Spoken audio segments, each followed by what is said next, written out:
Welcome to MBKB Talks. My name's Jacob. And I'm Lauren. And today we have Mark with us here. Hi. Who's going to tell us all about his life and the topic of today's podcast, which is 21st century culture and building connections that matter today. So I just want to introduce Mark. He's obviously the MB of MBKB. He's the CEO and founder, and he's also my dad. So this episode is a little extra special for me as I get to incorporate MBKB and family. Welcome, Mark. Thank you very much. Appreciate the invite.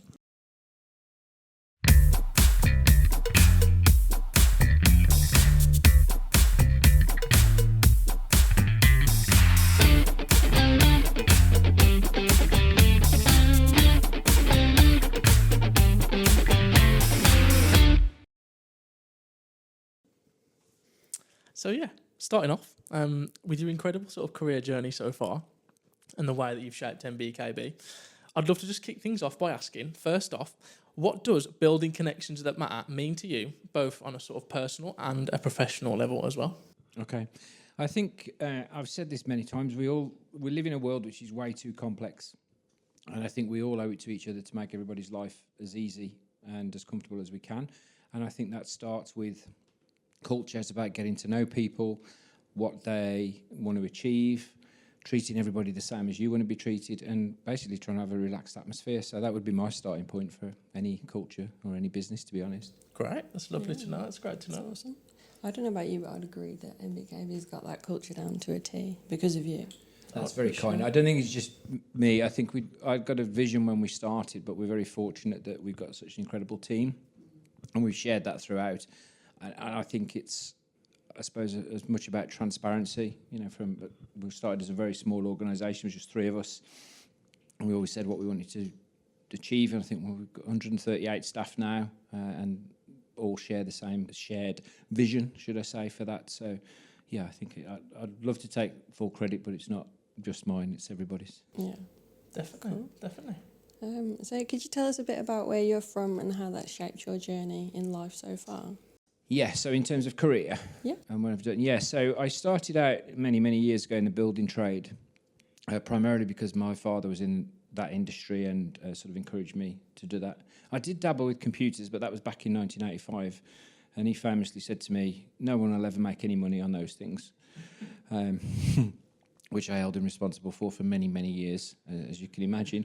So I did that for quite some time, and then we started. My wife and I started another business, which was a day nursery, and we got into that. Ultimately, we lost the building company through bankruptcy, which was an interesting lesson, I think, to be brutally honest. And we were fortunate through childcare. We wanted it to be the best it could possibly be, so we invested a lot in staff training and culture and development. And on the back of that, we won a lot of awards.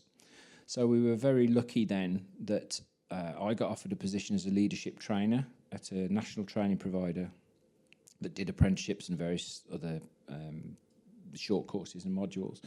And from that, I was fortunate that the centre manager was dismissed within 6 weeks of me starting. Hopefully not, because he took me on. But within 3 months, I was the centre manager.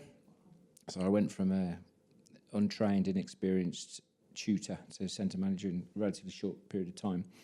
And I learnt a lot. The company's protocol skills, they were great, really helped my education, supported me, gave me a little bit of freedom, not as much as I like, but a little bit. And I spent a couple of years with them. Ultimately, 3.5 years later, I left and started my own training provider, which they were quite happy for me to do and supported us with that. That was called Platinum Training. We had that for 9 years. Yeah, so there's a lot of industry changes, and I'd fell out of love with it, and it kind of harks back to the culture, to be brutally honest. And I didn't want to be that person that just turned up for a job 9 to 5, Monday to Friday, and didn't like it. We don't want that for anybody that works in any of our organisation. So I knew it was the right time to get out. So we sold the business in 2010, and then I had a non-compete for quite a few years. So did a few random things, a little bit different. Started an online clothing company, knew nothing about it, but we thought we'd give it a bash. Then we started a record label and managing bands. That was really good fun. primarily down to your older brother and my son Dan and his band, and that was a really good experience for a couple of years. And ultimately, I did a bit of consultancy as well for a couple of banks, an entrepreneurial spark, those sort of things. And then my non-compete was up, and the company that had bought my previous company were making a lot of redundancies. I had some really good staff. So I got in touch with a few of those and decided to start again, and that was where MBKB was launched from. I think I used the experience that I'd got from protocol skills and platinum training, but then the difference of how different sectors operate, like in music industry, for example, and retail and online stuff. So we were able to... I spent a lot of time in America as well, so I was able to see how those businesses operated, and we wanted MBKB to be very different. Wow, interesting. No, that's really cool. That's right. Yeah. So moving on then, just looking back, Mark, what was sort of biggest turning point then that actually led you to think, I'm destined to do something bigger than this, really? Bigger than platinum? Yeah. I think it's a combination of things. I think it's experience from various sectors. I think it was a desire to do a better job than others were doing. Probably a little bit of arrogance. I don't like being told what to do, and if someone says this is the way we always do it, then I would spend a long time looking for an alternative route to change things. So I think it was... I did miss the training sector. As I say, when I got out of it in 2010, that was the right time for me to do that. Yeah. But then I'd got a lot of experience because ultimately I'd spent the best part of 12 years working in that industry. So I knew a lot of what went on and how to do a good job, really. And I think the vision for MBKB was, well, let's just mix it up a bit. People use the word disruptor a lot, not about me, but about different people that come into the industry, different industries, and change things. And that wasn't what we set out to be. I just thought we could build a company that's true to its values and where people want to work, So that was, I think, that's fundamentally it. Which we're going to definitely agree that it's definitely the case nowadays, and all that time moving on. yeah, for sure. But yes, as well. So obviously you've worn so many hats in your career. Obviously becoming a builder, band manager, and now a CEO. Was there ever a moment where you sort of thought, this is it, I found my true sort of calling at all, or? Yeah, I think probably where I am now, MBKB, to be honest, the building trade wasn't really for me. That was really a short-term thing. And the same with the childcare, to be brutally honest, that sector. So when I got into training, I enjoyed that because one of the things that I've always hated, and it's a phrase that's used a lot, is accidental managers. When people are, you're a fantastic hairdresser, therefore you can run the salon, and that's really not the case at all. People need a different skill set. So getting into training was about smashing those doors down where, people aren't just managers because they've been good at a role, and trying to, I suppose, train people on just be true to yourself. A lot of things I did when I've done mentoring and stuff, as I said, for a couple of banks and different businesses, people will say, I can't say that. And I'm like, why? You can say anything you want. As long as you're not rude and, you're inquisitive, then I think that helps any business. So I'd say, where I am now at MBKB, built on those lessons and being able to implement that and hopefully be relatively chilled, I think, with everything that we do in the culture, which isn't my default setting, to be quite frank, as I'm sure my wife would be very quick to tell you. So somebody once said to me, actually, I won't name check them because they haven't given me permission, but someone once said to me that I was the most laid-back person they'd ever met. And when I relayed that story to my wife, she was howling. It takes a while to develop a chilled attitude, I think, but hopefully there now. The concept of unlimited holidays is something you brought in at MBKB. It's quite unconventional, but it's brilliant. What inspired you to implement this policy, and how has it impacted MBKB and the team, would you say? Okay. Well, I'd love to say I invented it. I didn't. It was something I heard of from Virgin Atlantic. I've always admired the Virgin brand and things that Richard Branson's done because he's very unconventional and passionate about what he does. So hopefully I'm those two things as well. I learned a lesson long time ago, off your granddad actually, about, people aren't measured 9 to 5, Monday to Friday. Productivity doesn't work that way. When people are invested in something, and, mornings tend to be better for people who work, 8 till 1. They'll be more productive than they are in the afternoon. And I also know from my own experience, I can sit in front of a laptop for 8 hours and achieve nothing.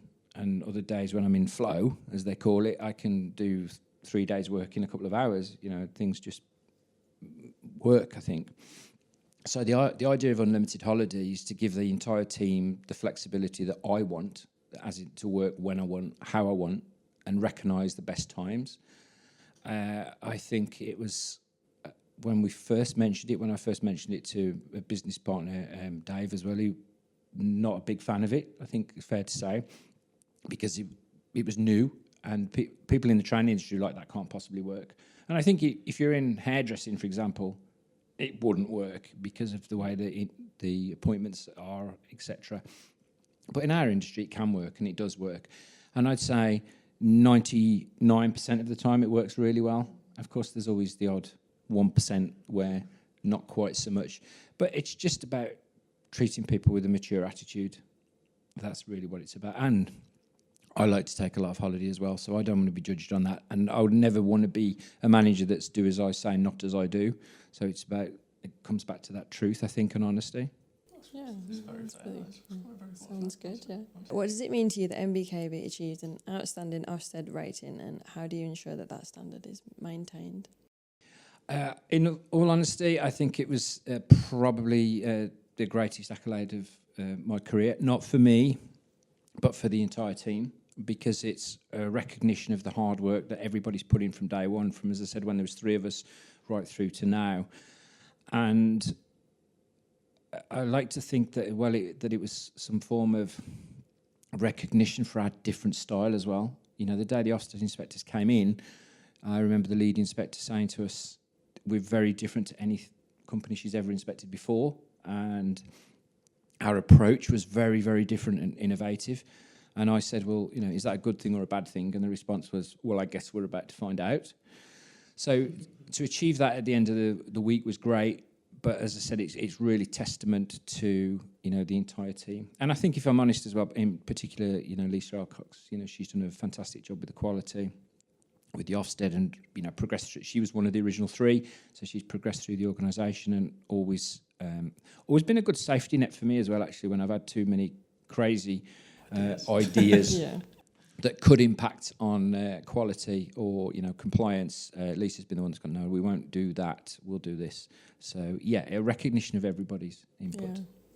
And something I never achieved at Platinum as well. I never got above grade 2 at Platinum. Smashing it. Yeah. But just quickly, Mark, so obviously MBKB is obviously known for sort of its high standards, but what's your secret to actually getting the team to not just sort of meet, but, you know, embrace those expectations and exceed them as well? That's a big question. I think it sounds like a cop-out now, but I keep going back to that culture and transparency. I think from day one we've already said this is what we want to achieve. We want to be the best. You know, I've always wanted to be the best. I've been fiercely competitive and aggressively competitive since I was a child, but I've always been open to suggestions as well. So for me, it's a case of talking to different individuals in the business, looking at what their strengths are and working with them. So I think the flexibility that we offer and the honesty, I mean, we've made mistakes. There's no question of that. We still make mistakes today, but we're constantly learning and developing. And I think, you know, we're big enough and ugly enough to go, yeah, we got that wrong. Well, let's put it right. And when it needs putting right, we ask the company who wants to do, you know, who's got an idea around this, how should we do this? So I think it's that transparency and the buy-in from everybody that I think sets us as an organisation apart from most of our competitors, to be honest. Okay, interesting. And also, was there ever a moment where you sort of doubted your approach to the company or at the company's culture? And like, if so, what made you sort of stick to that solid vision of the culture you have now? Yeah, there was I don't know if it was a doubt around the culture. There was doubts around where the business was heading. And I mean, to put that in perspective, when I was running and managing Platinum Training, we had our own government contracts, so we were in charge of our own destiny. When we started MBKB, we had to subcontract through colleges, which we're grateful for because they gave us an opportunity to get going. However, you're then very stuck on government's compliance rules and Ofsted rules, but they've got their own interpretations, a way of doing it. And we felt that stifled a lot of our innovation. And in 2017, when the government brought in the new standards, they reduced the funding on the old stuff. So we found ourselves in a position in sort of 2017, early 2018, where we were a predominantly childcare provider. £2,000 for a level 2, £2,500 for a level 3, losing 20% for endpoint assessment, losing 20% to the college for their take, and we might as well just shut the doors. So at that point, we were, I'd say 99% worked with SMEs. It was 100% funded via colleges, and 95% of what we did was childcare. So we took the decision not to work with any SMEs again, not to work with the colleges again, and not to do any more childcare, which most people in the organisation thought was insane. But what we did then was we found different standards that we'd got background experience in, such as payroll and audit and those type of things. And we were very fortunate with payroll because we were the first in the UK to do it, which we hadn't kind of experienced before. So we'd suddenly got people ringing. I remember Amy, your young sister, answering the phone going, "It's Thomas Cook on the phone." And we were like, "We haven't got anything booked for holiday." And it was like, no, they wanted to talk about payroll. Wow.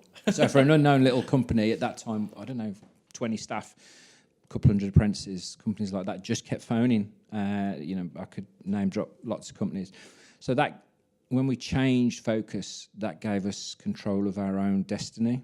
And I think that was, so there was a lot of uncertainty at the time to turn everything off that we knew. So that was a bit of risk. But I kind of like that as well, to be honest. I do like to live by the seat of my pants a little bit. So. You have to take the risk, especially within business. And absolutely. It's clearly paid off. Yeah. Thank you. Yeah, definitely. You mentioned going bankrupt, and that is obviously a difficult experience. How did you navigate that period of your life, and what lessons did it teach you? Well, yeah, I could probably talk for hours about that. It's at the time, it was incredibly painful and annoying, in all honesty. I mean, to put it in perspective, we had a client that took us, I'd got a building company at the time. They took us for £250,000. It took me 2 years, but I got them to court and won. So if they'd have paid, I'd have come out with plenty of money. All the people I owed money to, the suppliers, were happy to stick with us because they saw what we were trying to do, fight it. We won in court, and then they bankrupted themselves tomorrow and just rolled, as it were, as they're a limited company. I was a sole trader at the time, so everything I owned personally was then taken away from me. So to go, lesson number one, don't be a sole trader, I think. And do you know what? Like I said, at the time it was incredibly painful, but now it's just a part of the journey, to be honest. It was just a little speed bump in the road. We were very reluctant to give anybody credit again, and always made sure that we paid our bills super on time, and that we were pretty quick chasing. And I think not allowing ourselves to get into a position where one client owed us so much money, and that was the same in any business that I've had since then.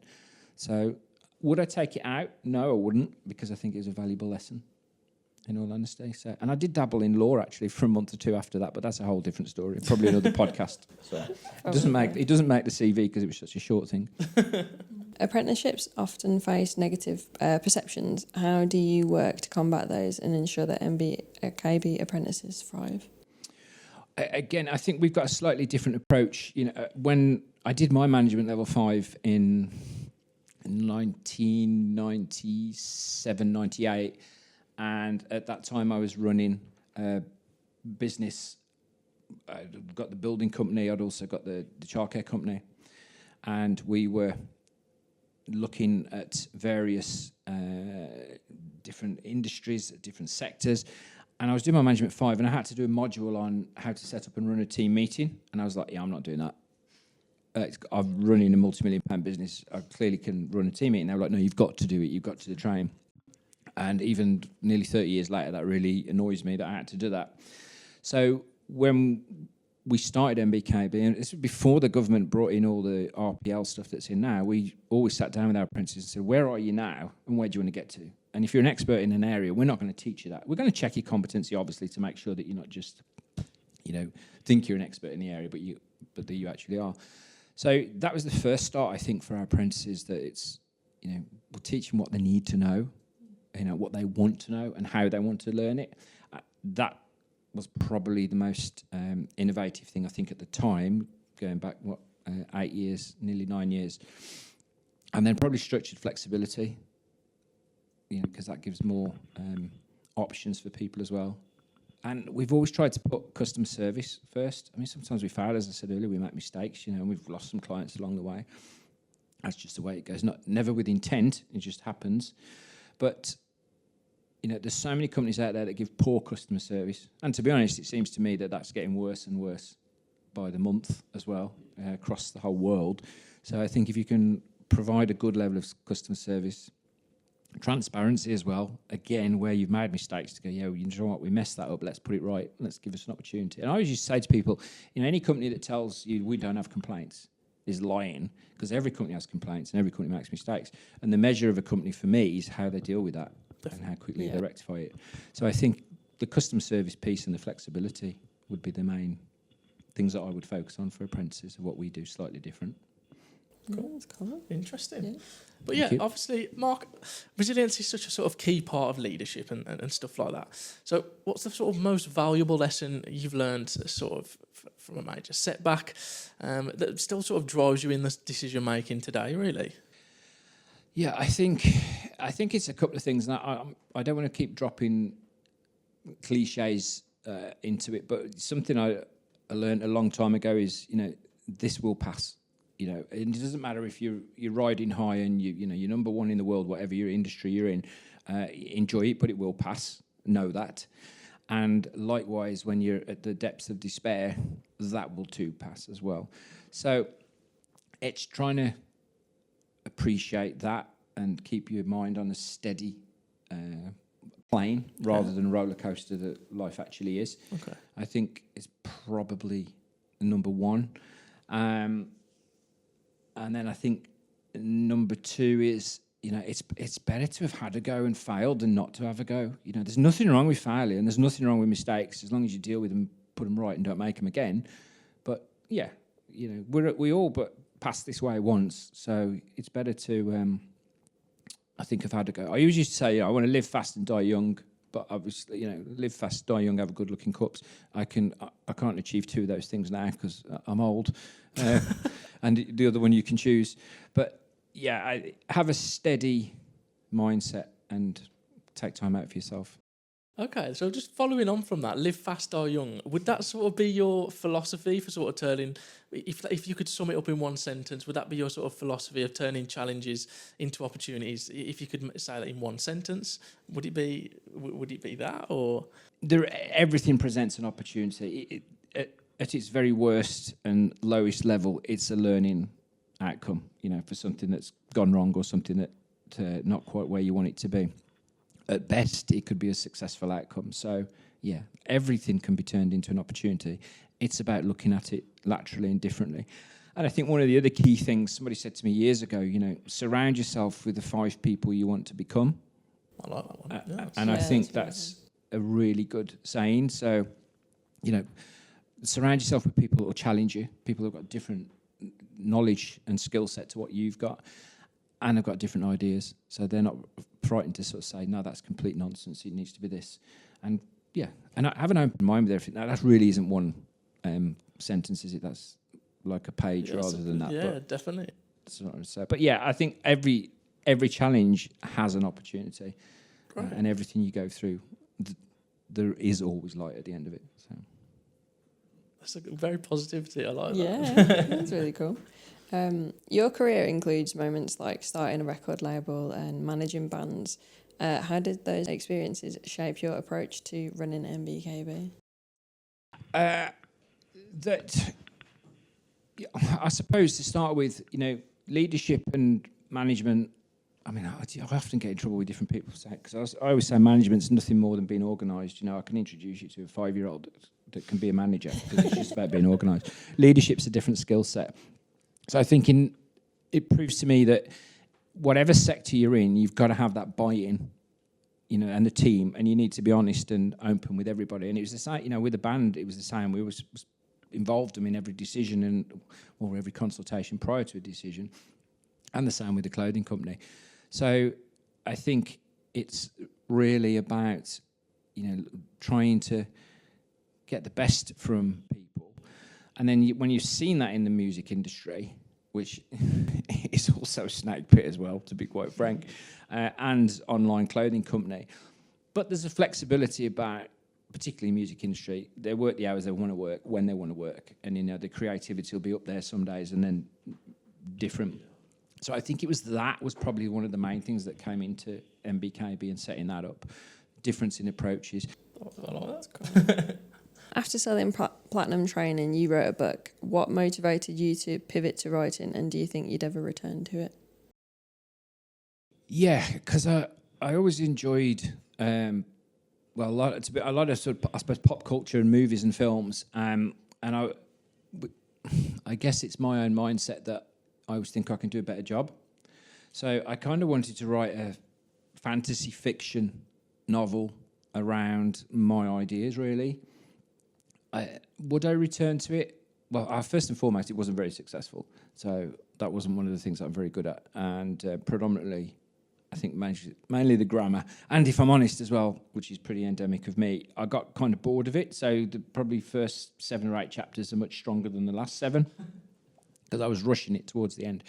I did enjoy it. It was very sort of cathartic at the time. And I'd got the downtime having sold the business and not having anything to do, if you like, Monday to Friday, 9 to 5.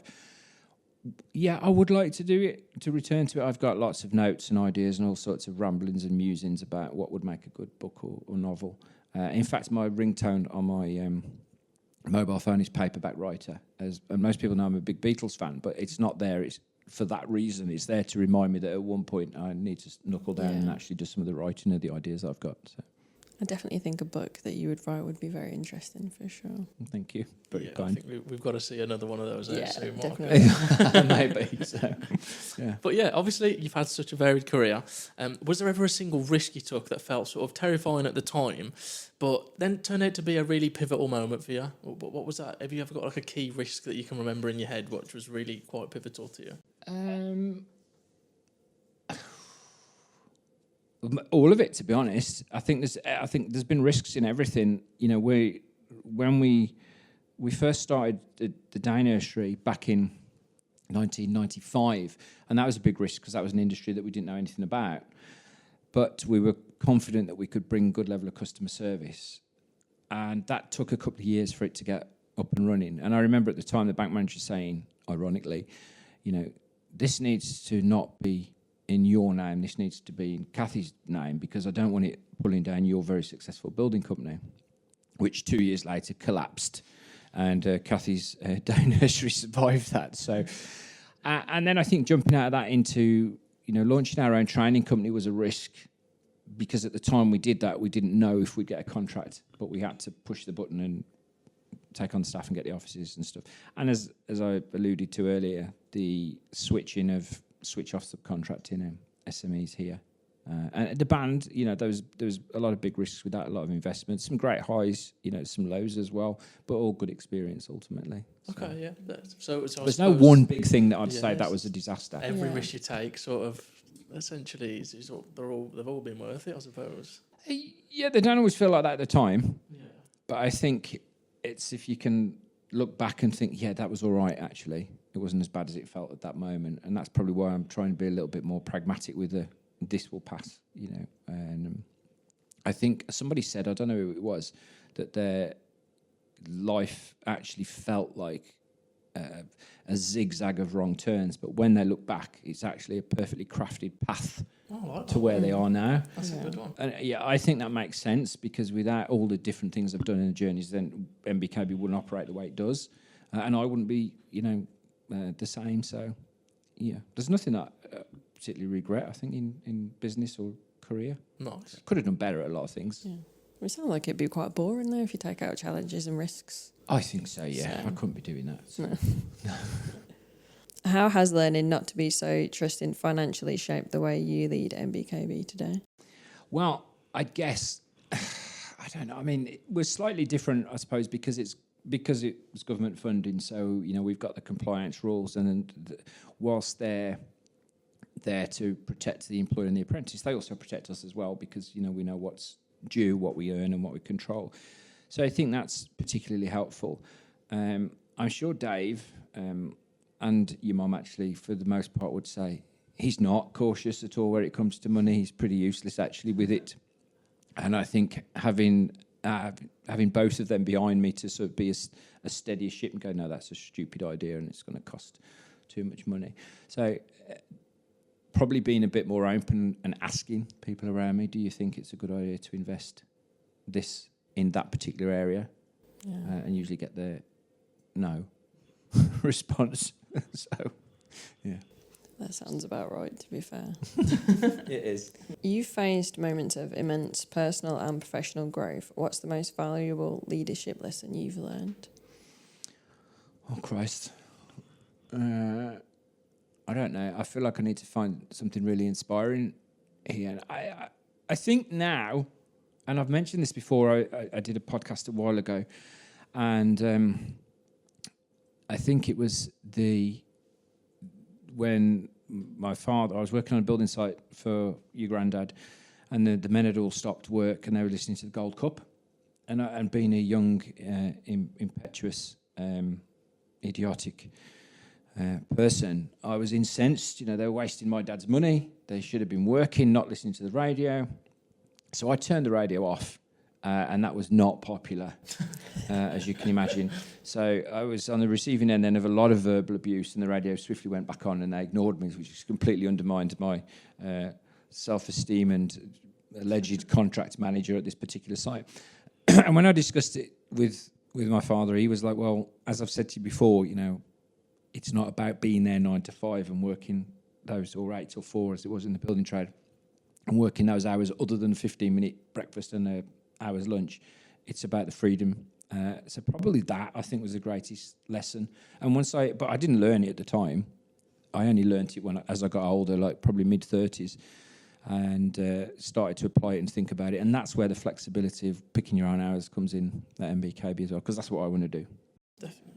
I think it really, that sort of, the way you work like that is a lot of companies should really take a leaf of your book, if I'm truly honest with you. I feel like it would be, they'd achieve a lot more productivity, and also, again, going back to the culture, which is the topic of the podcast, is which would grow an amazing culture within the business. Because if you have that freedom, then people are willing to do more for you, I'm assuming, because you're doing stuff for them. I think so. It's just about treating everybody as an adult. That's the key, isn't it? And, you know, how I want to be treated is how I want to treat everybody else. So, and equal respect. You know, I had this conversation with somebody, I won't divulge who it was, but a high-level director yesterday, and they were talking about respect and stuff, and I said, look, ultimately, you know, I don't care if you're the King of England, you know, or, you know, a perceived lower-paid job. It makes no difference to me whether you live in a £10 million house or you live in a tent. You know, I treat everybody exactly the same because that's what I want. And, you know, ultimately, we are all the same. And I think if we can be that way with if everybody was that way, life would be a little bit better, wouldn't it? So Definitely. So, going back to sort of leadership and stuff like that, how do you sort of keep challenging yourself to grow as a leader, even obviously being one now? How do you constantly challenge yourself to become the best leader you possibly can be? Well, I think knowing that everybody's always growing, for starters, nobody ever knows everything. And, you know, I do some mentoring, and I always say to them, look, this is a two-way street. I'm not mentoring you, we're mentoring each other, because, you know, everybody's got different opinions and different ideas. So I'm always looking at other businesses and like new sectors and stuff. I don't know a great deal about AI, to be honest, but I've got I'm looking at it a lot, and I know there's people in the business that are looking at that for us. When I see a new company or a new product pops up, I like to do some research on that, and I do read some various books that get recommended to me. I tend to skim read them, to be honest. But yeah, from random stuff as well, you know, from the life-changing art of not giving a F, which it really can be. People look at that, look down their nose at that book, but actually it's got as much value as The Art of War, you know, which is also an incredibly good book that I definitely recommend. And there's another one called The War of Art, which is converse, and it's about creativity, and I'd recommend those as well. So, yeah, I'm trying to source inspiration from wherever I can, books, different businesses, and people within the team as well. You know, we've recently had a couple of new additions, and they're incredibly knowledgeable, and I'm fascinated by their experience, and looking forward to working with them a bit more closely as well. It's just Amazing. like keeping yourself always learning and Yeah. exploring other things with other people. Yeah, because their life's constantly changing, isn't it? So it'd be boring, if we didn't do that and develop, I think. That's cool. And then also, obviously, what sort of advice would you give leaders, sort of who are struggling to stay connected with their businesses and team, obviously in a rapidly evolving digital world? Really, what have you got any advice there? Yeah, I think, well, the fundamental advice I'd give to any leader is to be truthful, be honest, tell people why, because if people get the why of why things have been implemented or done, then you get a better buy-in. And when they've made mistakes, own up and make mistakes and learn from that. So honesty is, for me, number one fundamental value in any leadership, because people are always scared. I did some mentoring with a company up in Scotland, and they'd got various family members working for them and friends and stuff, and they'd had a great relationship for a long time, and then it gone a little bit south. And I said, well, just ask them, just say, in my opinion, you were at this position and now it's this position. He's like, I can't say that. Why? Well, I'm his manager. So? Yeah, he's still a human and you're a human. You can say anything you want, as I said earlier, just don't be rude. I always advocate saying no as well. Anybody can say no, but again, it's about phrasing that. So I think honesty and truth. And in terms of the digital world, I think that, we're blessed with a lot of apps, I suppose, and systems that we can keep in touch. I love Zoom and Teams, so it saves you spending hours on the road. I love Slack. I think that's great. WhatsApp's great as well. It's more personal rather than business, but I think those things, because everybody's available. I mean, we can all comment if we don't like Donald Trump's latest initiative, can't we? We can let him know very easily. So I think companies need to adopt the same and have internal measures that anybody can contact the CEO or Definitely. anybody else and get that message. So, yeah, honesty and being available via a multitude, should I say, of digital platforms are available. Definitely, yeah. There's some business leaders out there might need to take that into consideration. Yeah, for sure.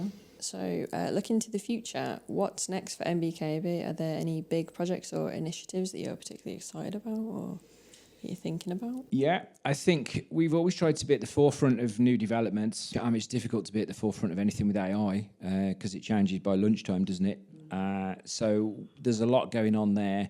We're looking at launching the commercial arm, and we've got such an incredible team with such a vast amount of knowledge. I want to find a better way of tapping into that and giving them more opportunities rather than just, core apprenticeships. But if there's some commercial stuff they want to do, some consultancy, so just to keep everybody's life a bit more varied. So I'd say that really is the core, so AI, a commercial arm. That sounds good. Exciting. If you could give one piece of advice to someone looking to start their own business in today's climate, what would it be? Plan. I think that's one of the things, and I'm a right hypocrite because I'm not very good at that. I jump in very quickly with 2 feet. But yeah, I think make sure that you look at what's out there already, look at the competitors, and ultimately, just because someone's doing something doesn't mean you can't, and just because there's 5,000 companies doing it doesn't mean you can't be 5,001. You just need to know how you're going to approach it differently. So do your research, plan what you want to do, and find out your unique selling point. What's your hook? Why are people going to come to you instead of going to anybody else? So, and believe in yourself, and know that ultimately, if it fails, well, you've still tried something, which is probably more than a lot of the population do. So it's not a failure, is it? It's just a lesson. So. Yeah, I love that. Sounded a bit cheesy now. I like that. No, it is true that everything is a lesson. Definitely, yeah, 100%. So, just quickly then, Mark, obviously, as you look at the sort of the future, what sort of legacy are you hoping to leave behind with MBKB? Are you hoping to leave any legacy? Or? I don't. That's a very egotistical question, though, isn't it? So, yes, I'd like a large statue in Dudley somewhere. No, not really.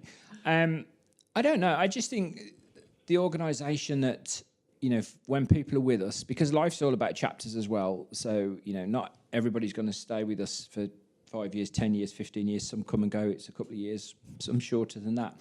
But I think that everybody that's been with us has enjoyed their time, and that, they've been able to grow. I think that would be it. We want to try and develop everybody. And hopefully, if we can say, be a little bit more chilled as individuals and as a collective, then that would be it, really.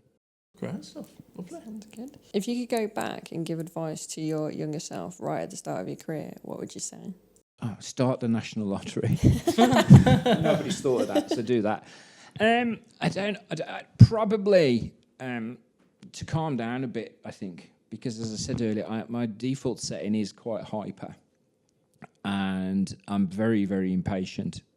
So, yeah, I think just take a step back and be a little bit more chilled, because it will be all right and it will happen. Patience, Bremner, patience. That would be it. Yeah, sounds good. You've done so many things, from writing books to managing bands. What's one thing on your bucket list that you haven't done yet? I don't know. I don't think there is anything. I'm very fortunate. I've had, like I said, I've had a multitude of different careers and options. So no, we're very fortunate. This is going to sound super cheesy, but I'm very proud of the business that we've got and the team that we've got. Obviously, incredibly proud of my wife, you, brother and sister, partners, and 2 grandkids now. So no, I don't think there's anything particularly on my bucket list. And that might sound really sad. People are going to take that the wrong way. There is things on my bucket list. Jumping out of a plane isn't one of them. I want to go to Australia. There are things that I want to do, but there's nothing that's like massively burning ambition. But I don't think that's sad. I think that's satisfied and settled. Definitely agree there. And obviously, if you weren't running MBKB today, what sort of alternative career do you think you could be potentially doing? Is there an alternative career? I'd probably be in prison. I don't know. I liked consultancy, but I wasn't very good at it. And I'm gonna sound dead arrogant now, and I'm gonna caveat that I was very good at it. I never found it very easy to charge people for my time and opinion and advice. I prefer to just give it them and help people. So I did a lot of that, and that's why I did some work with the banks and Entrepreneurial Spark, 'cause it was all pro bono stuff and helping people with the business. So yeah, I think probably consultancy, but somebody would have to be in charge of charging out my time. Otherwise, I'd go, I can answer that in 10 minutes. But I guess as I've got older, and it's a saying, isn't it? People say, I'm not paying you £1,000 for half a day's work. And you're correct, you're not. You're paying me £1,000 for the 30 years experience I've got to be able to deliver that half a day to you. And I didn't really realise that 10 years ago when I was doing consultancy. So I'd probably be better at it now. So yeah, consultancy. Interesting. And also, what is one thing that people may be surprised to know about you, even something maybe colleagues that wouldn't even know potentially? Is that one thing some people would be surprised to know? Or? That's an incredibly dangerous question to ask me, Jacob, so, especially with family in the room as well. I don't know. That's a tough one. We did a thing at the team meetings a couple of years ago where everybody had to give what they'd been a rebel about, what they'd done, and I think there's various things. So okay, I'll give you one. I can think of one. It's kind of a little bit rebellious and a bit naughty, but and it was actually me that had done it. So. Did you get away with it in the end? Did you? I did, yeah, but I'm not condoning it. Apologies. So don't do it. Don't do that. Mark, it's been incredible having you as our first guest, learning about your life and insights and inspiration into who you are and why MBKB is how it is. So thank you so much for being with us. We're entering our Empower Hour segment, which is a recurring segment at the end of each session. The aim of this is to share a quote or a piece of advice, some stories that will leave us and our listeners inspired. So before you go, can you share a quote, a moment, or a piece of advice, or something that made you feel truly empowered? I don't know. That's a tough one. I'm usually one for quotes as well, so it's unlike me to get stuck. Well, first and foremost, thanks for having me. I appreciate the opportunity to talk to you. Hopefully I haven't waffled too long. For anybody that's watched the 7 hours of podcast that this is, I apologise. I don't know. That is a really, really difficult one, because I do tend to live my life by a lot of quotes and stuff. I think one of my music idols has always been the Beatles. And so I'm going to have to revert back to John Lennon. And he said, it'll be okay in the end. If it's not okay, it's not the end. Love that one. Yeah. That's a good That's one. Something like that. awesome. I might have Yeah. actually misquoted that, but that's the general gist of it. So Great stuff. Lovely. no But yeah, problem. you've given us such valuable insights today, Mark. Thank you so much for that. And yeah, thank you for also just being here and helping us kick off MBKB Talks. Don't forget to follow us on TikTok, YouTube, and LinkedIn as well. And yeah, stay up to date for the next episode of MBKB Talks. Yeah. Thank you very much. Thank you.